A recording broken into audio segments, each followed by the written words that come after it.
Hello and good morning everyone. I welcome you all at Eduverse News Analysis. Today is 2nd June 2023 and we are going to discuss important news and articles from The Hindu newspaper. So let's see what important news we got today to discuss. Before starting the video, for PDF join Telegram channel Eduverse News Analysis. Link आपको description box में provided है. Make sure video को last तक देखें so that सारी important news आपकी यहाँ पर कवर हो. चलिए स्टार्ट करते हैं और देखते हैं आज हमें क्या क्या डिस्कस करना है. Now first article is judicial panel to probe Manipur violence. अब यहाँ पर क्या हो रहा है, मणिपुर में जो वॉयलेंस है उसको यहाँ पर प्रोब करने के लिए, उसका पता करने के लिए, उसको यहाँ पर खत्म करने के लिए एक जुडिशियल पैनल को क्या किया जाएगा, कॉन्स्टिट्यूट किया जाएगा. ये किसने कहा है? Union home minister Amit Shah ji ने. तो अमित शाह जी ने थर्सडे को ये कहा कि यहाँ पर क्या होगा, एक जुडिशियल कमीशन को सेटअप किया जाएगा जो यहाँ पर क्या करेंगे, जो वॉयलेंस के कॉजेस है उसको फाइंड आउट किया जाएगा और उसके बाद यहाँ पर उस पैनल की, उस कमीशन की रिस्पॉन्सिबिलिटी होगी कि ये जो कॉजेस हमने फाइंड आउट किए हैं मणिपुर में जो वॉयलेंस हो रहा है उसे कैसे फिक्स किया जाए. ओके, नेक्स्ट मूव करते हैं. नाउ नेक्स्ट आर्टिकल इज, अब देखिए ये जो है स्पॉटलाइट में आपको एक केस स्टडी देखने को मिलेगी. ये केस स्टडी किससे रिलेटेड है? गुजरात की केस स्टडी है. यहाँ पर देखेंगे the big booming business of child bride trafficking in Gujarat. Gujarat में आज के टाइम पर हमें क्या देखने को मिल रहा है? Child bride trafficking. Child bride trafficking का मतलब यहाँ पर ये होता है कि जो लड़कियां होती हैं उनको उनकी शादी कर दी जाती है और शादी करने के बाद जैसे वो जिस भी घर में जाती हैं उसके बाद वहां से उनकी ट्रैफिकिंग होती है. एक तरीके से उनको बेचा जाता है. पहले एक घर जाती है, फिर उनकी शादी, उनके साथ पहले सेक्सुअली उन्हें असॉल्ट किया जाता है, उनके साथ बहुत ज़्यादा उन्हें स्लेव बनाकर रखा जाता है घर में. उसके बाद फिर उसको दूसरे घर में क्या कर दिया जाता है, बेच दिया जाता है, पैसों के लिए उन्हें बेचा जाता है. तो देखिए ये जो पूरा आर्टिकल, इसमें एक लड़की है जिसका नाम है हेमा सलाद और उसकी पूरी लाइफ हिस्ट्री, मतलब कि अब तक की उसके साथ जो जो इंसिडेंसेस हुए हैं उसके बारे में इस आर्टिकल में पूरा डिस्कस किया गया है. तो देखिए हमारे लिए इसमें से क्या निकल कर आता है, चाइल्ड ब्राइड ट्रैफिकिंग. अभी ट्रैफिकिंग हो क्यों रही है, इसके कॉजेस क्या हैं, इसके मेन कॉजेस क्या हैं? पहली बात तो ये कहाँ से बिलोंग करती है, जो मार्जिनलाइज सेक्शन होता है आपका वहां से ये बिलोंग करते हैं. ओके, और दूसरी बात यहाँ पे क्या है, ये जो पुअर पीपल है, ये क्या है, ये पुअर पीपल हैं. तो पैसों के लिए क्या होता है, जो फैमिली वाले भी होते हैं कि ठीक है लड़की उसकी जल्दी यहाँ पे शादी करवा दी जाती है. लेकिन शादी करवा दी जाती, कई बार आपने देखा होगा इवन मूवीज में या फिर आपने किसी वेब शो में भी देखा होगा कि क्या होता है कि जो पेरेंट्स होते हैं उनके पास इतने पैसे नहीं होते तो उनकी शादी करवा दी जाती. इवन उनकी डबल एज की जो बच्ची, अगर यहाँ पे 10 साल की है, 16 साल की है, 18 साल की है, बट यहाँ पे शादी किससे करवाई जाती है? 50 साल के यहाँ पे जो ओल्ड पीपल होते हैं, 60 ईयर्स के यहाँ पे जो ओल्ड पीपल होते हैं उनसे करवा दी जाती है सिर्फ पैसों के लिए. ओके, तो इस तरीके से यहाँ पे क्या हो रहा है, पहली बात तो गरीबी होती है, दूसरी मार्जिनलाइज सेक्शन होते हैं, तीसरी इनकी सोशियो इकोनॉमिक कंडीशन यहाँ पर अच्छी नहीं होती है, चौथी अगर हम बात करें तो यहाँ पर क्या होता है, लैक ऑफ अवेयरनेस. क्या? Lack of awareness. कई बार ठीक है यहाँ पर जानबूझ के नहीं, पेरेंट्स यहाँ पे लड़की की भलाई के लिए भी शादी करते हैं बट उनको अवेयरनेस नहीं होती कि फर्दर फ्यूचर में इस बच्ची के साथ क्या होगा. तो lack of awareness is the one of the most important reason behind this child bride trafficking. तो गुजरात में जो बिजनेस है बहुत ज्यादा क्या कर रहा है, बूम कर रहा है. हमें यहाँ पे क्या देखने को मिल रहा है कि गुजरात में क्या है, सेक्स रेशियो बहुत ही ज्यादा है, मतलब कम है, स्क्यूड सेक्स रेशियो है. आपको यहाँ पर अगर देखेंगे 100 मेल्स की उसमें आप देखेंगे तो 50 और 60 यहाँ पर क्या मिलेंगी, गर्ल्स मिलेंगी. तो सेक्स रेशियो स्क्यूड होने के कारण यहाँ पर क्या किया जाता है, चाइल्ड ब्राइड्स की ट्रैफिकिंग की जाती है. ठीक है, तो देखिए because of their socio economic condition, lack of awareness and education, the tribal belt, Dalit and OBC become easy target of trafficking in states like Gujarat. तो यहाँ पर हमें क्या देखने को मिलता है, उनकी सोशियो इकोनॉमिक कंडीशन, ये पहला फैक्टर आ जाता है. लैक ऑफ अवेयरनेस, उनको यहाँ पर अवेयरनेस नहीं होती. दूसरा एजुकेशन, ट्राइबल पीपल में हम देखते हैं, ट्राइबल बेल्ट में, दलित में, ओबीसीज में यहाँ पर एजुकेशन बहुत ही कम होती है. ठीक है, जिसके कारण वो इजीली टारगेट उन्हें किया जा सकता है, उनको आप इजीली यहाँ पे मैनिपुलेट कर सकते हैं और उन्हें इजी टारगेट किया जा सकता है. इसी के चलते यहाँ पे क्या हो रहा है, देखिए a network that Spence state reflect a skewed sex ratio, the continual marginalized of tribal and so-called lower caste community and system built on apathy and denial finds.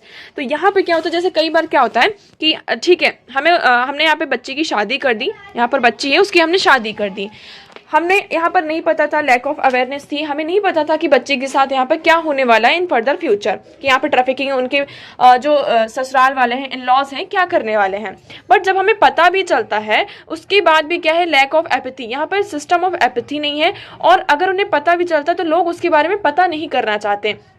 कि हाँ हमारी जो डॉटर है उसके साथ यहाँ पर फर्दर क्या हो रहा है। तो डिनाइल फाइंड्स यहाँ पे दो चीज़ें आ जाती हैं। ओके, तो देखिए यहाँ पे क्या हो रहा है, हमने बस इसको यही डिस्कस किया, इसमें फर्दर चीज़ें यही आ जाती हैं कि जो आपका मार्जिनलाइज्ड और ट्राइबल कम्युनिटी के पीपल हैं और जो ये लोअर कास्ट कम्युनिटीज़ के पीपल हैं, इनमें हमें सबसे ज़्यादा क्या देखने को मिलता है, चाइल्ड ब्राइड ट्रैफिकिंग देखने को मिलता है। तो एक तरीके से आप देखेंगे यहाँ पे कितना इंपॉर्टेंट हो जाता है। एक तरफ हम बात करते हैं किसकी, विमेन एम्पावरमेंट की, और दूसरी तरफ यहाँ पर क्या हो रहा है, चाइल्ड ब्राइड ट्रैफिकिंग हो रही है। बच्चों की शादी करके, लड़कियों की शादी करके उनकी ट्रैफिकिंग की जाती है। और उनके साथ यहाँ पर आप देखेंगे, आप इस यहाँ पर सेंटेंस पढ़िए, द मोमेंट हैमद सलाद first name change protect identity. यहाँ पे क्या होता है, उनके नाम भी क्या किए जाते हैं, चेंज किए जाते हैं। 30 step into the car, she knew her life had change forever. Over the next 48 hours she was raped and physically assaulted by Ashok Patel, whom she will still call भाई। तो यहाँ पर देखिए क्या हो रहा है कि विद इन 48 आवर्स उसके साथ क्या होता है, रेप होता है, उसे फिजिकली असॉल्ट किया जाता है। और किस पर्सन के द्वारा, जिस पर्सन को वो भाई कहती थी। तो आप यहाँ पर देख सकते हैं हमारा जो रिलेशन वे उसके साथ भी यहाँ पे कितना ज़्यादा हमें डिग्रेडेशन देखने को मिल रहा है। इसके यहाँ पे पूरी इन्वेस्टिगेशन फाइल हुई, गुजरात पुलिस ने यहाँ पर इन्वेस्टिगेशन करी। पर कभी कभी क्या होता है, पुलिस क्या कर देती है, यहाँ पर ज़्यादा एक्शन ना लेने पड़े उसके कारण वो ये कह देते हैं कि देखिए, officers usually don't snap into action assuming that teens elope out of choice. तो यहाँ पे क्या हो जाता है कि पुलिस ये कह देती है कि उन्हें कोई एक्शन ना लेना पड़े, इसलिए वो कह देती है कि बच्ची अपनी मर्जी से क्या हुई है, यहाँ पर भागी है। ठीक है, तो हर बार ऐसा नहीं होता है कि हर इंसान अपनी मर्जी से किसी रिलेशन में है इसलिए वो शादी कर रहा है, भाग रहा है। कई बार यहाँ पर चीज़ें सच भी होती हैं, तो इसे हम क्या कर सकते हैं, नेग्लेक्ट नहीं कर सकते। तो यहाँ पर क्या सॉल्यूशन क्या हो सकता है, सॉल्यूशन यही है कि ये जो लोअर कास्ट पीपल हैं, जो मार्जिनलाइजेशन ऑफ ट्राइबल कम्युनिटीज़ हैं, उस पर हमें यहाँ पर ज़्यादा से ज़्यादा फोकस करना होगा, अवेयरनेस क्रिएट करनी होगी लोगों को। एजुकेशन यहाँ पर एजुकेशन की बहुत ज़्यादा इंपॉर्टेंट है, जो लैक ऑफ अवेयरनेस है। तो इस सेक्शन में हमें लैक ऑफ अवेयरनेस और एजुकेशन को ज़्यादा से ज़्यादा क्या करने की ज़रूरत है, प्रमोट करने की ज़रूरत है। ओके, नेक्स्ट मूव करते हैं। Now next article is at the root of India's manufacturing challenges. अब यहाँ पर बात की जा रही है कि इंडिया में जो मैन्युफैक्चरिंग को रिलेटेड, यहाँ पे अगर हम मैन्युफैक्चरिंग की बात करते हैं तो उससे रिलेटेड क्या क्या चैलेंजेस फेस करने पड़ते हैं। तो देखिए, द इशू ऑफ मैन्युफैक्चरिंग और services as the desirable path for India's economy makes the round in public flora periodically. अब देखिए, जब यहाँ पर 1991 में हमारी इकोनॉमी को क्या किया गया था, एलपीजी रिफॉर्म्स आए थे। यहाँ पे क्या आए थे, आपके एलपीजी रिफॉर्म्स आए थे। तो हमारी इकोनॉमी में हमने मैन्युफैक्चरिंग जो सेक्टर है उसको यहाँ पर क्या कर दिया था, मैन्युफैक्चरिंग सेक्टर को छोड़कर हम यहाँ पे सर्विस सेक्टर में आ गए थे। ठीक है, अब इसके रीजन क्या रहे कि मैन्युफैक्चरिंग जो होती है किसी भी इकोनॉमी के लिए बहुत ही इंपॉर्टेंट रोल प्ले करती है, आप सभी को पता है। अगर आपकी इकोनॉमी में यहाँ पर क्या हो रहा है, आपकी कंट्री में मैन्युफैक्चरिंग हो रही है, इट मीन्स यहाँ पर क्या हो रहा होगा, एक्सपोर्ट हो रहा होगा। और जब एक्सपोर्ट होता है तो यहाँ पर क्या होता है, आपके यहाँ पर फॉरेन रिजर्व्स आते हैं। फॉरेन रिजर्व्स आते हैं तो अल्टीमेटली किस में इंक्लूड होते हैं, आपकी इकोनॉमी में, आपकी जीडीपी में यहाँ पर इंक्लूड होता है। इसलिए किसी भी कंट्री के लिए, अगर किसी भी कंट्री को यहाँ पे ग्रो करना है, इकोनॉमिकली यहाँ पे स्ट्रांग बनना है, तो जो मैन्युफैक्चरिंग होता है, ये वाला जो सेक्टर होता है, बहुत ज्यादा इंपॉर्टेंट रोल प्ले करता है। अब इंडिया यहां से डिप्राइव कैसे रह गया, बात आ रही है कि इंडिया में यहाँ पे क्या क्या चैलेंजेस आए मैन्युफैक्चरिंग से रिलेटेड और क्या क्या यहाँ पे प्रॉब्लम्स आई। तो देखिए, the economic reforms in 1991 had almost exclusively focused on manufacturing. जब 1991 में यहाँ पर रिफॉर्म आए थे तो हमने पहले मैन्युफैक्चरिंग पर फोकस किया था, but the significant scaling down of tariffs and the dismantling the licence permit Raj did not lead to an increase in the share of manufacturing. But यहाँ पर क्या हुआ कि जो टैरिफ्स थे वो बहुत ज़्यादा क्या होने लगे, डिस्क्लेट होने लगे, कम होने लगे। और यहाँ पे क्या आ गया, आपका लाइसेंस परमिट राज आ गया कि यहाँ पर सबसे ज़्यादा यहाँ पे लाइसेंस प्रोवाइड कर, मतलब कि आप किस चीज़ को, आप जैसे कि पर्टिकुलर XYZ यहाँ पे कोई प्रोडक्ट है, इसकी मैन्युफैक्चरिंग कर रहे हैं, तो यहाँ पे सबसे ज़्यादा आपको क्या आ गया, लाइसेंस, कि आपको सबसे पहले क्या लेना पड़ेगा, लाइसेंस लेना पड़ेगा। And of course India's manufacturing sector ought not to be seen in terms of its size. और इंडिया का जो मैन्युफैक्चरिंग सेक्टर था वो इतना बड़ा भी नहीं था। ठीक है, उसके बाद हम क्या देखते हैं कि कुछ क्वालिटेटिव चेंजेस भी आए आफ्टर 1991। जो क्वालिटी ऑफ प्रोडक्ट्स इंडिया में यहाँ पर मैन्युफैक्चर किए जा रहे थे, तो उसका जो प्राइस मिलना चाहिए, मतलब कोई भी प्रोडक्ट है उसकी जो क्वालिटी के अकॉर्डिंग उसको प्राइस मिलना चाहिए था, बट मार्केट में उसको उतना प्राइस नहीं मिल पा रहा था। ठीक है, तो आप यहाँ पर देखेंगे तो range and quality of product manufacture in India have undergone N impressive increase.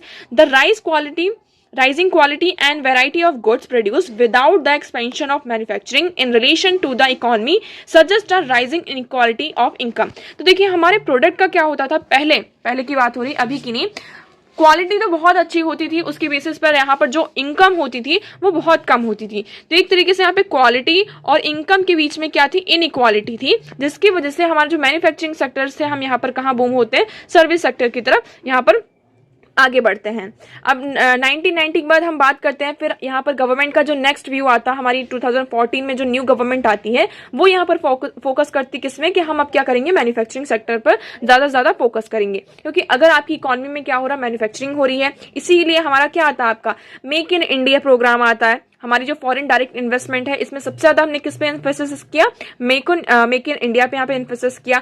हमने यहाँ पे प्रोडक्शन लिंक्ड इंसेंटिव जो स्कीम्स है इसको लॉन्च किया। हमने यहाँ पे क्या कि ईज ऑफ डूइंग बिजनेस पर ज्यादा फोकस किया। हमारे इवन जो फाइनेंस मिनिस्टर थे उन्होंने ये कहा, I am sure that Indian private sector is ready, are you. Even private sectors को भी यहाँ पे क्या किया गया, इंक्लूड किया गया, जिससे क्या हो, ज्यादा से ज्यादा इंडिया में मैन्युफैक्चरिंग हो सके। थोड़ा सा हमें यहाँ पे स्लो डाउन भी देखने को मिलता है। हमने यहाँ पे सर्टेन जो प्रोडक्ट्स थे उन पर सब्सिडीज भी प्रोवाइड करी। जब यहाँ पे 2016 में डीमोनेटाइजेशन होता है तब हमें जो मैन्युफैक्चरिंग सेक्टर में थोड़ा स्लो डाउन देखने को मिलता है, बट जो हमारा इनिशिएटिव था वो अभी भी आगे बढ़ता हुआ नजर आ रहा था। ओके इसके बाद हम यहाँ पर देखते हैं कि हमने क्या क्या किया, ईज ऑफ डूइंग बिजनेस किया। हमने जितने भी इनिशिएटिव्स थे फेवरिंग द कॉर्पोरेट सेक्टर, सारे इनिशिएटिव्स लिए जिससे क्या कर सके, हम जो कॉर्पोरेटिव सेक्टर से उसको ज्यादा फेवर कर सके। हमने यहाँ पे 2019 में जो टैक्स रेट था उसे भी यहाँ पर क्या किया, लोअर किया, कम किया, जिससे क्या हो, ज्यादा जो कॉर्पोरेट सेक्टर है वो सामने आ सके और मैन्युफैक्चरिंग जो हमारा है उसको बढ़ाया जाए। यूनियन बजट की बात करते हैं तो कैपिटल एक्सपेंडिचर को यहाँ पर रेज किया गया, कितना, 18.5%। तो हमारा जो कैपिटल एक्सपेंडिचर है उसे भी क्या किया गया, फेस किया गया। तो हमने तो यहाँ पे पूरे करें, बट यहाँ पर प्रॉब्लम कहाँ आ रही, मैन्युफैक्चरिंग सेक्टर के लिए, मतलब जो हमारा मैन्युफैक्चरिंग है यहाँ पे इंडिया में क्या क्या चैलेंजेस आ रहे हैं। तो पहला आ रहा है price of food. Despite the favourable measures undertaken by the government, it would be simplest to expect industry leaders to achieve a manufacturing push on their own। अब यहाँ पे गवर्नमेंट क्या कर रही है, फेवरेबल मेजर्स तो ले रही है, जो चीज उन्हें करनी चाहिए गवर्नमेंट वो सारी चीजें कर रही है, बट स्टिल यहाँ पर जो इंडस्ट्री लीडर्स हैं वो जो एक मैन्युफैक्चरिंग पुश होता है उसको अचीव करने में अभी भी क्या हो रहे हैं, यहाँ पर पीछे हट रहे हैं। ठीक है, हाउस जैसे कि हम यहाँ पे करते हैं कि हमारे जो बेसिक हाउस होल्ड डिमांड्स हैं पहले हमें क्या करना होगा, उन्हें फुलफिल करना होगा। जैसे कि आप देखते हैं हाउस होल्ड डिमांड्स में आपका फूड आ गया, हाउसिंग आ गई, हेल्थ, एजुकेशन, तो ये क्या है, बेसिक नेसेसिटी है और डिमांड्स है हमारी लाइफ की। तो पहले हमें किस में फोकस करना पड़ेगा, जो हमारी बेसिक नेसेसिटी है, food, housing, health and education में। उसके बाद the relationship between per capita income and the share of food in house hold expenditure is strongly negative globally. अब यहाँ पर बात करते हैं जो पर कैपिटा इनकम है इनकम के बीच में और share of food in house hold expenditure. घर में यहाँ पे कितना हाउस होल्ड एक्सपेंडिचर होता है आपका, मतलब आपके फूड में, आपका जो खाना है उसमें आप कितना एक्सपेंड करते हैं और आपकी पर कैपिटा इनकम कितनी है, इसके बीच में जो रिलेशन है बहुत ही ज्यादा क्या है, नेगेटिव है। मतलब कि एक तरीके से आपकी यहाँ पे सैलरी कितनी है, 100 रुपए है, लेकिन आपके घर में जो खाना आ रहा है मान लीजिए वो कितना 90 रुपीज का या फिर 110 रुपीज का आ रहा है, तो इनके बीच में जो रिलेशन है वो कैसा जा रहा है, आपका नेगेटिव जा रहा है। तो यहाँ पे जो फूड है वो सबसे बड़ा इंपॉर्टेंट रोल प्ले कर रहा है। ठीक है, किसके लिए, चैलेंज, एज अ चैलेंज हमारे सामने आ रहा है।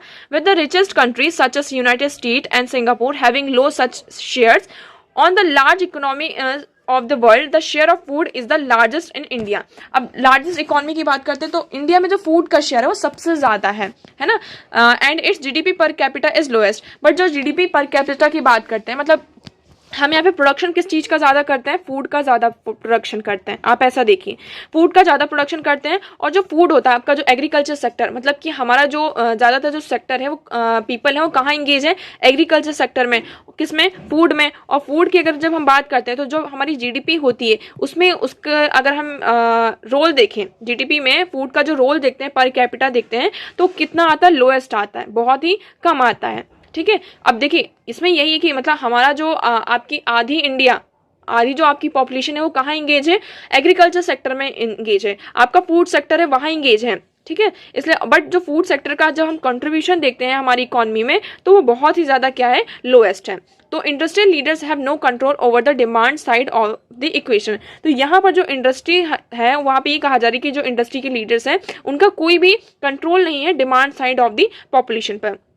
उसके बाद इसमें एक बात की जा रही किसकी, एजुकेशनल आउटकम्स इन इंडिया। यहाँ पर सेकंड चैलेंज, पहला तो यहाँ पे प्राइस ऑफ फूड और दूसरा क्या आ गया, एजुकेशन। हम बात करते हैं इंडिया में एजुकेशन सिस्टम की, तो इंडिया बहुत ही ज़्यादा पीछे है एजुकेशन सिस्टम में। इवन मैन्युफैक्चरिंग की बात करते हैं उसमें भी इंडिया क्या है, बहुत ज़्यादा पीछे है। एजुकेशन इन द सेंस कि आप जैसे कि बात करते हैं आपके यहाँ पे एक रिपोर्ट आती है, programme for international student assessment reveals this directly in a group of 75 countries the countries of East Asia are at the very top while the India barely manage not to be at the last. यहाँ पर आपका क्या आता है, programme for international student assessment. यहाँ ये report ये बताती कि 75 कंट्रीज में से, मतलब ईस्ट एशिया की जो आपकी 75 कंट्रीज हैं वो सारी यहाँ पे टॉप कर रही हैं, बट इंडिया लास्ट में मतलब बेयरली मैनेज करता है कि वो लास्ट पॉइंट पर भी आ जाए। तो जो इंडिया का एजुकेशन सिस्टम है वो बहुत ही ज़्यादा पीछे की तरफ है। इवन ठीक है, अगर हम ये जो आपकी वेस्ट की रिपोर्ट्स हैं इसमें हम यहाँ पे फोकस नहीं करते कि ठीक है वेस्ट यहाँ पे क्या करना चाहता है, इंडिया को एक तरफ नीचे दिखाना चाहता है, बट इंडिया के यहाँ पे जो एक ऑर्गेनाइजेशन है एनजीओ, ये अपनी रिपोर्ट निकालते हैं, असेसमेंट की यहाँ पे रिपोर्ट निकालते हैं प्रथम। हमने इसके बारे में यहाँ पे डिस्कस भी किया था, इसके यहाँ पे 2-3 आर्टिकल्स भी आए थे। तो प्रथम यहाँ पे जो एक्सेस लर्निंग आउटकम्स होते हैं इंडिया में उसका पूरा सर्वे किया, असेसमेंट निकाला। तो यहाँ पे उन्होंने उनको भी बहुत सारी चीज़ें जैसे कि very low reading ability, numeracy of Indian children is their early ages. यहाँ पर बच्चों को जो रीडिंग एबिलिटी होनी चाहिए, अगर 10 साल का बच्चा यहाँ पर एक बुक को रीड नहीं कर पा रहा, ना हिंदी के ना इंग्लिश के, इवन इंग्लिश मीडियम है तो ना तो वो इंग्लिश के कुछ वर्ड्स रीड कर पा रहे हैं और ना ही हिंदी के, न्यूमरेसी की बात करते हैं उन्हें नंबर्स का नॉलेज नहीं है। तो इवन इंडिया का जो एजुकेशन सिस्टम है बहुत ज़्यादा पीछे हट रहा है। अब स्कूल लेवल पर तो यहाँ पे प्रथम की हमने बात कर ली कि क्या है, हमारे पास डेटा है, सर्वे किया तो स्कूल का डेटा हमारे पास आ गया। इवन ग्रेजुएशन के बाद उसके लिए तो हमारे पास कोई स्टैंडर्ड यूनिवर्सिटी जो ग्रेजुएट्स है, कोई भी स्टैंडर्डाइज आपका टेस्ट भी नहीं है कि हम उन्हें क्या कर सके, टेस्ट कर सके। अब मैन्युफैक्चरिंग सेक्टर में क्या होता है कि एक तो टेक्नोलॉजी का आपको नॉलेज होना चाहिए, आपके पास यहाँ पे क्या होनी चाहिए, स्किल्स होनी चाहिए, आपको थोड़ा बहुत तो नॉलेज होना चाहिए, तभी हम क्या कर सकते हैं, मैन्युफैक्चरिंग सेक्टर है उसको और ज़्यादा बूम कर सकते हैं। हम यहाँ पर देखेंगे कि ईस्ट कंट्रीज की अगर हम बात करते हैं, the dismissal assessment has existed not even Indian institute, Indian university expanded to serve the aspiration of the middle class who wish to avoid manual work. तो यहाँ पे जो इंडियन यूनिवर्सिटीज़ हैं एक तरीके से क्या है, सिर्फ एस्पायरेशन है, जो मिडिल क्लास लोग हैं वो यहाँ पे मैनुअल वर्क नहीं करना चाहते तो सिर्फ उसको यहाँ पे सर्व करती हैं, बाकी यहाँ पे जो स्किल प्रोवाइड करने की बात आती है तो उसमें यहाँ पे पीछे हट जाती हैं।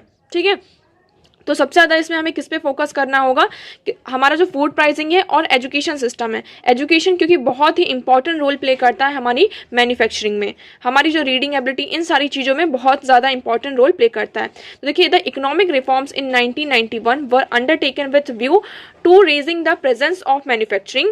To this effect, the trade and industrial policy regime had been overhauled. However, it looked the need for the entire ecosystem, building, schooling, training and infrastructure for manufacturing to flourish.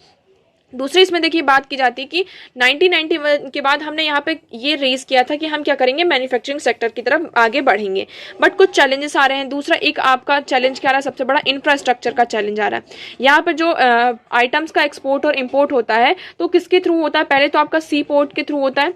तो यहाँ पे जो पोर्ट्स हैं वो यहाँ पे develop नहीं है अच्छे खासे इंडिया में, जिसके कारण यहाँ पे जो मर्चेंट आपके जो एक्सपोर्टर्स होते हैं उनको बहुत ज़्यादा प्रॉब्लम फेस करनी पड़ती है। उसके बाद अगर हम नॉर्थ इंडिया की बात करते हैं तो नॉर्थ इंडिया में जो ट्रेड होता है वो बाय रोड होता है।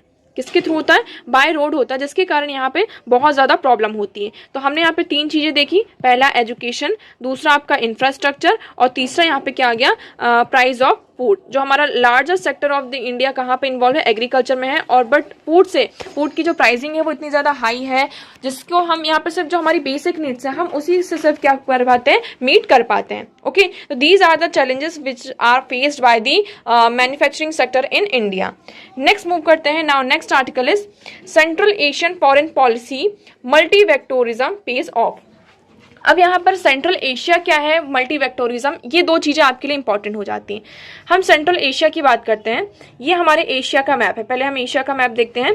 तो ये पूरा आपका एशिया है, इसमें आपका ये ईस्ट एशिया आ जाता है, ये आपका चाइना वाला जो साइड है वो ईस्ट एशिया में आ जाता है।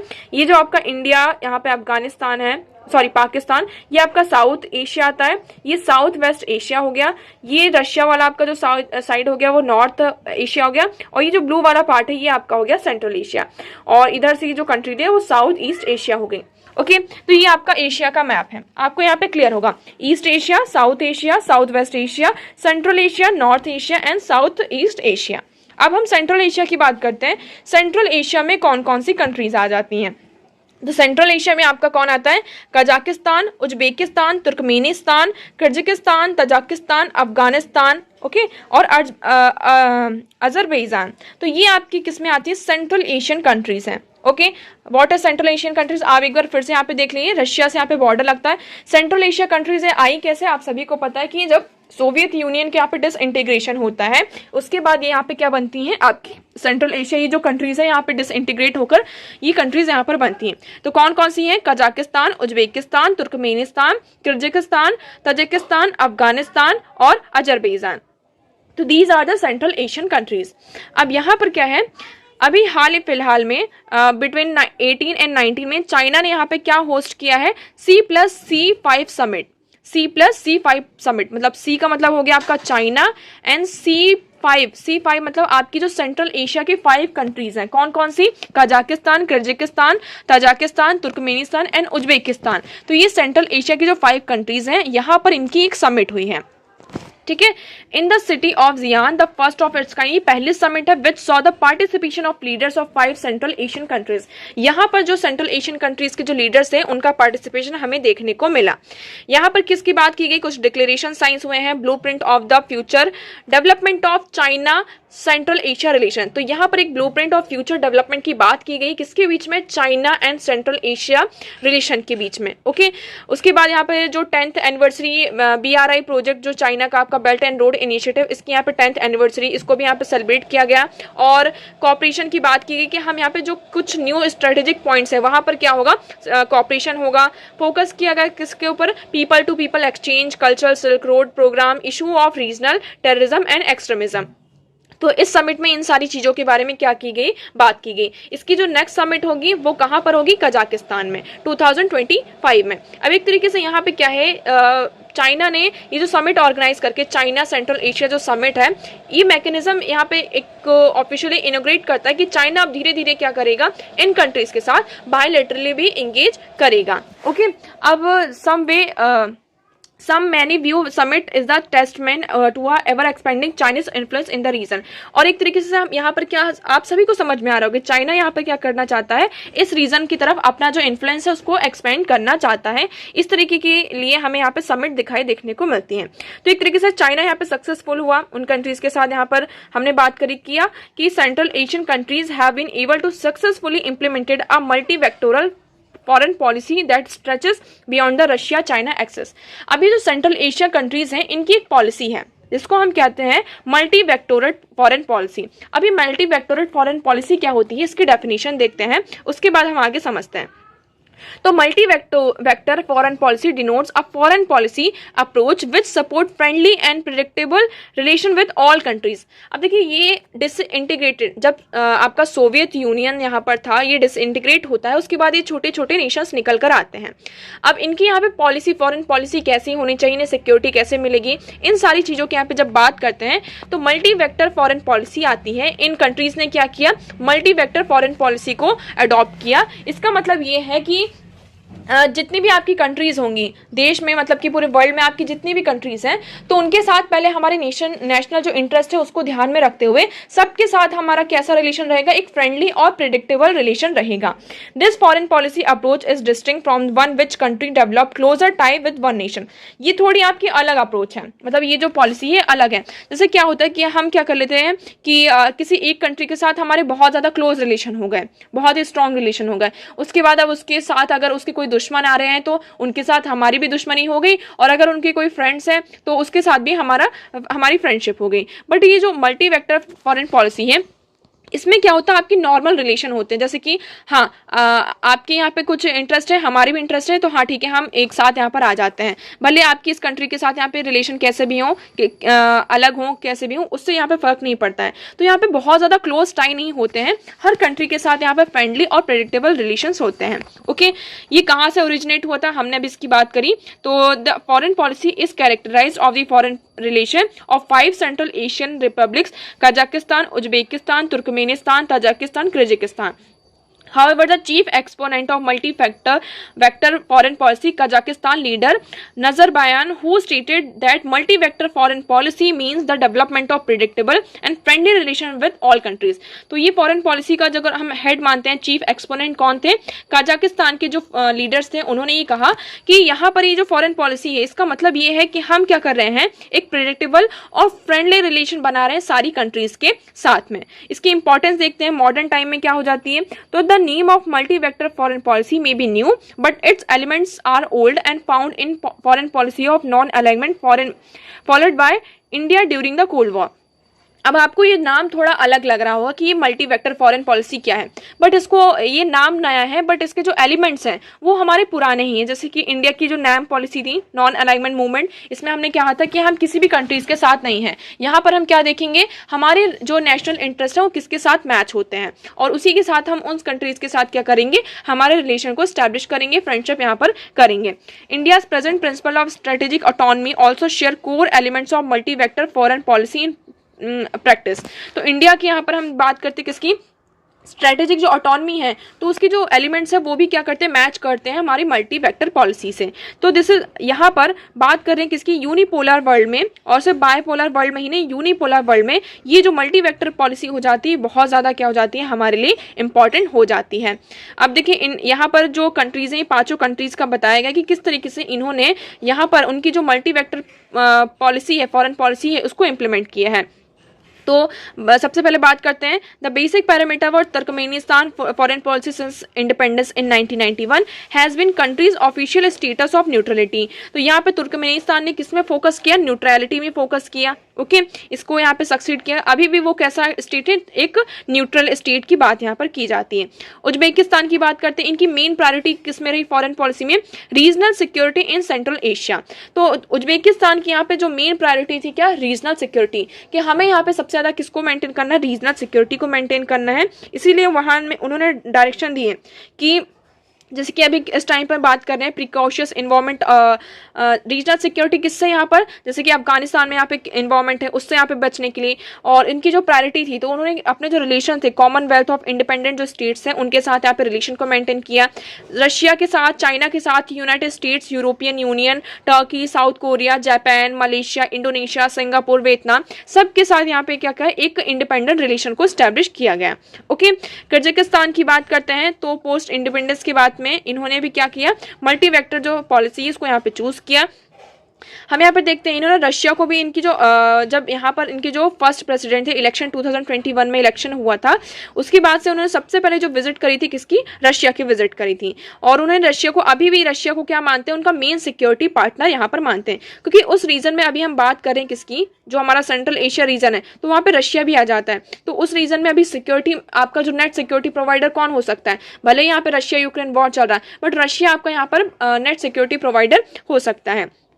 और यहाँ पे देखिए, बट यहाँ पर जब बात करें किर्गिस्तान की, वो यहाँ पर डाइवर्सिफाई भी कर रहा है। इनकी कलेक्टिव सिक्योरिटी ट्रीटी ऑर्गेनाइजेशन भी है जिसको यहाँ पे रशिया ने होल्ड किया था। अब किर्गिस्तान यहाँ पे क्या कर रहा है, जो यूरेशियन मेंबर्स हैं उसमें उनके, और Eurasian member, European Union, Shanghai cooperation, organisation of Turkey states, इनके भी यहाँ पे क्या है, मेंबर्स है, और उनके साथ यहाँ पे सीख करता रहता है। ताजिकिस्तान की बात करते हैं तो इसके लिए भी यहाँ पे क्या है, open doors and peace seeking policy. इनकी भी पॉलिसी क्या है, open doors and peace seeking. ये यहाँ पर जितने भी कंट्रीज हैं उनके साथ एक तरीके से फ्रेंडली रिलेशन को रिकॉग्नाइज करना चाहते हैं, क्योंकि उनकी जो नेशनल इंटरेस्ट है वो क्या यहाँ पे प्रायोरिटी में है। ओके, तो एक तरीके से हमने देखा कि मल्टी वेक्टर यहाँ पे क्या आता है, पोस्ट सोवियत के बाद से, मतलब जो आपका पोस्ट सोवियत यहाँ पे स्पेस आता है, एरा आता है, तो यहाँ पे सबने क्या किया है, जो सेंट्रल एशियन कंट्रीज ने मल्टी वेक्टोरिज्म को यहाँ पे अप्रोच किया है। इसमें मेनली यहाँ पर और ये जो इनकी अप्रोच है ये इनको पे ऑफ भी कर रही है, इसका इनको प्रॉपर जो बेनिफिट है वो भी इनको यहाँ पर क्या मिल रहा है, फायदा इसका मिल रहा है। तो हम देखेंगे regardless of this power to west belligerent Russia will geographically remain where it is. अब देखिए हम सभी को पता है कि रशिया के जो रिलेशन है वेस्ट के साथ बिल्कुल भी अच्छे नहीं है, बट आप इस चीज को चेंज नहीं कर सकते। यहाँ पर हमारे रिलेशन अच्छे नहीं है बट स्टिल रशिया की जो एक ज्योग्राफिकल लोकेशन है, रशिया रशिया ही रहेगा, वहीं रहेगा, वो वहां से हटकर कहीं और नहीं जाएगा। इसलिए यहाँ पर सेंट्रल एशिया को उसके साथ जो रिलेशन है उनके साथ मेंटेन करना बहुत ज्यादा इंपॉर्टेंट हो जाता है। Anything short of this would perpetuate N unstable environment with the constant threat and escalating and greater sense of insecurity। अगर यहाँ पे कुछ भी चीजें होती हैं इस रीजन में तो एक तरीके से क्या वो कर रही हैं, इनसिक्योरिटी को पैदा कर रही हैं। ओके, नाउ नेक्स्ट मूव करते हैं। Next article is text and contest में आप देखेंगे who should own the world lithium. अब यहाँ पे वर्ल्ड की लिथियम की बात करती हैं। अभी यहाँ पर हाल ही फिलहाल में आप सभी को पता होगा इंडिया में जम्मू एंड कश्मीर में लिथियम का बहुत बड़ा रिजर्व हमें यहाँ पर मिला है, ठीक है। और लिथियम के यूजेस की अगर हम बात करते हैं तो लिथियम का यूज किस में होता है, आपका बैटरीज को मैन्युफैक्चरिंग करने में, इलेक्ट्रिक कार्स में, रिन्यूएबल एनर्जी इंफ्रास्ट्रक्चर में, तो इन सारी चीजों में आपका लिथियम का क्या होता है, बहुत ज्यादा यूज होता है। इसलिए लिथियम बहुत ही ज्यादा इंपॉर्टेंट हो जाता है। और इस तरीके की जो मिनरल्स होते हैं लिथियम, कोबाल्ट, ये बहुत ही इंपॉर्टेंट मिनरल्स होते हैं किसी भी कंट्री के लिए। और जहां भी इसके रिजर्व पाए जाते हैं तो समझ लीजिए वो कंट्री के लिए एक तरीके से क्या है, बहुत ही इंपॉर्टेंट हो जाता है। तो इसको बात की जा रही है कि जो लिथियम का स्टेटस अगर हम बात करते हैं तो इलेक्ट्रिक व्हीकल्स, जो इंडियन इलेक्ट्रिक व्हीकल्स है उसका जो मार्केट है वो कितना है, $383.5 मिलियन 2021 में है। इससे पहले हम बात करते हैं इंडिया क्या करता था, लिथियम को इंपोर्ट करता था। आप देखेंगे हम यहाँ पे 450 मिलियन जो यूनिट लिथियम है उसको यहाँ पे इंपोर्ट किया था 2019 एंड 20 में। तो अब क्या हो गया, इंडिया में ही लिथियम के रिजर्व्स मिल गए। तो हमारा जो इंपोर्ट एक तरीके से क्या हो सकता है, हम यहाँ पे एक्सपोर्टर्स भी बन सकते हैं। अब ये जो मिनरल्स हैं, मिनरल्स हमारे लिए बहुत ज़्यादा इंपॉर्टेंट हो जाते हैं। इवन 2013 में क्या हुआ था, यहाँ पे सुप्रीम कोर्ट की जो 3 बेंच जजेस थी उन्होंने ये रूल आउट किया था कि जैसे कि ये लैंड है और इस लैंड का कोई यहाँ पर जो ए पर्सन है ये इसका ऑनर है। अब 2013 में यहाँ पे क्या सुप्रीम कोर्ट ने ये कहा था, सुप्रीम कोर्ट ने ये कहा था कि ये जो लैंड है इसका जो ऑनर है, अब इस लैंड के नीचे कुछ भी आता है तो इसका हकदार, मतलब इसका जो मालिक होगा, ऑनर होगा, वो कौन होगा, ये जो पर्सन ए है वो इसका ऑनर होगा। अब इस लैंड के नीचे चाहे रिजर्व मिले, सोना मिले, चांदी मिले, जो भी मिले, तो इसका ऑनर कौन होगा, ये पर्टिकुलर पर्सन होगा, ठीक है। तो देखिए rule that the owner had the land right और to everything beneath down the centre of the earth. तो मतलब अर्थ के नीचे, मतलब उस लैंड के नीचे जो भी कुछ होगा वो इस पर राइट होगा। अब देखिए यहाँ पे लिथियम रिजर्व्स की बात की गई है। तो इंडिया यहाँ पर बात करते हैं कि लिथियम रिजर्व्स को हम मैनेज कैसे करेंगे। तो यहाँ पे कुछ कंट्रीज के एग्जांपल दिए गए जो इंपॉर्टेंट, यहाँ पे जो 2 अमेरिकन कंट्रीज हैं, चिले एंड बोलिविया। तो यहाँ पे लार्जेस्ट रिजर्व ऑफ लिथियम इनको माना जाता है। यहाँ पे चिले गवर्नमेंट ने क्या किया, एक तरीके से हम दोनों कंट्रीज में क्या देखते हैं कि गवर्नमेंट का, पब्लिक का यहाँ पे ज्यादा कंट्रोल है। मतलब गवर्नमेंट जो सेक्टर है, पब्लिक सेक्टर है, उसका यहाँ पर जो रिजर्व्स हैं उन पर ज्यादा कंट्रोल है in comparison to private players. तो इस तरीके से हम यहाँ पर क्या कर सकते हैं, इंडिया भी मैनेज कर सकता है। तो India explores and develop its own lithium reserve. India क्या कर सकता है, अपना जो लिथियम रिजर्व है उसको और ज्यादा डेवलप और एक्सप्लोर कर सकता है। Appropriate development of this sector will require a high level of effectiveness. But यहाँ पर एक एप्रोप्रिएट डेवलपमेंट के लिए यहाँ पर हाई लेवल ऑफ इफेक्टिवनेस की हमें क्या जरूरत है। और इस रीजन में ज्यादातर हम देखते हैं इंडिया में जो मिनरल्स वेल्थ ज्यादातर कहाँ हमें मिलने को देखते हैं, जहां पर हाई लेवल ऑफ पॉवर्टी होती है, उस रीजन में जहां पर बहुत ज्यादा गरीबी होती है, इन्वायरमेंटल डिग्रेडेशन होता है, लैक्स रेगुलेशन होते हैं, ठीक है। तो वहां पर हमें सबसे ज्यादा मिनरल वेल्थ देखने को मिलता है। तो इंडिया में एक क्या है, एक potential paramount of India's rare mineral developed to its meet multiple goals, social well-being, environmental safety and national energy security। तो यहाँ पर हम एक appropriate क्या कह सकते हैं आप, effectiveness, high level मतलब कि एक्शन की जरूरत है, जिससे हम क्या कर सकें, जो हमारे गोल्स हैं, social wellbeing, environmental safety, national energy security, इसको भी अप्रोच कर सकें और जो हमारा लिथियम रिजर्व है उसको भी यहाँ पर क्या कर सके, प्रोटेक्ट कर सकें, मैनेज कर सकें। ओके, तो आई होप आपको यहाँ पर ये क्लियर होगा।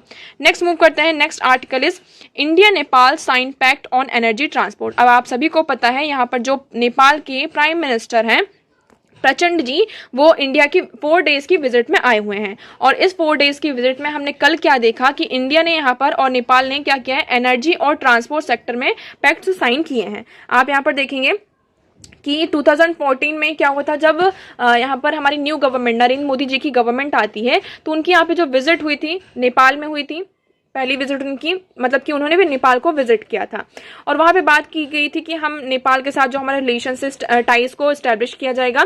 तो इसी टाइज को मेंटेन करने के लिए आज क्या साइन हुआ है, ट्रांजिट एग्रीमेंट यहाँ पे साइन हुआ है। It will help Nepal population access India inland waterways. तो ये क्या करेगा, जो नेपाल की पॉपुलेशन है, तो इंडिया का जो इनलैंड वाटर वेज है उसको एक्सेस करने के लिए एक तरीके से हेल्प करेगा। नेक्स्ट अगर हम बात करते हैं, यहाँ पे पावर ट्रेड एग्रीमेंट साइन हुआ है बिटवीन इंडिया एंड नेपाल के बीच में, जिससे हमारा जो एक पावर का ट्रांसमिशन है, नेपाल पावर ट्रेड ट्रांसमिशन है, ये जो हमारा एम्बिशियस है पावर सेक्टर में, इसको यहाँ पे अचीव किया जाएगा। हमारे बीच में हम बात करते हैं, एक एग्रीमेंट और साइन हुआ है कि हम नेपाल से क्या करेंगे, 10,000 मेगावाट ऑफ इलेक्ट्रिसिटी को इंपोर्ट किया जाएगा। मतलब नेपाल से इंडिया क्या करेगा, 10,000 मेगावाट ऑफ इलेक्ट्रिसिटी को इंपोर्ट किया जाएगा। हम यहाँ पे एनर्जी कॉर्पोरेशन पर क्या कर रहे हैं, ज्यादा से ज्यादा फोकस कर रहे हैं। न्यू पाइपलाइंस को यहाँ पे कंस्ट्रक्ट किया जाएगा, Singrauli to Jhapa in eastern Nepal.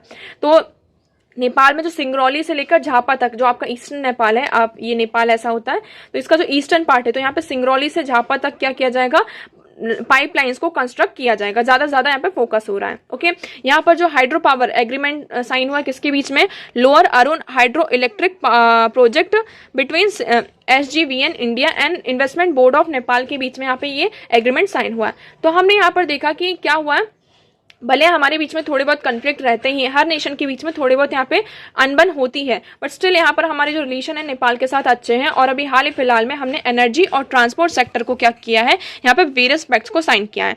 अब नेक्स्ट हम बात करते हैं, आज फ्राइडे है, फ्राइडे को यहाँ पर जो प्राइम मिनिस्टर दाहाल जी हैं वो उज्जैन की तरफ जाएंगे और वहां पर वो विजिट करेंगे किसको, महाकालेश्वर को, जिससे एक तरीके से हम जो क्या किया जाएगा, इंडिया का जो कल्चरल लिंक्स है नेपाल के साथ, उसको भी यहाँ पर क्या किया जाएगा, हाईलाइट किया जाएगा। ओके, नाउ नेक्स्ट मूव करते हैं। नेक्स्ट आर्टिकल है, Jaishankar call for UNSC reform at BRICS meet. अब यहाँ पे ब्रिस्क की मीट हुई है, आप सभी को पता, जितने भी फॉरेन मिनिस्टर्स हैं उनकी पहले मीटिंग हुई है।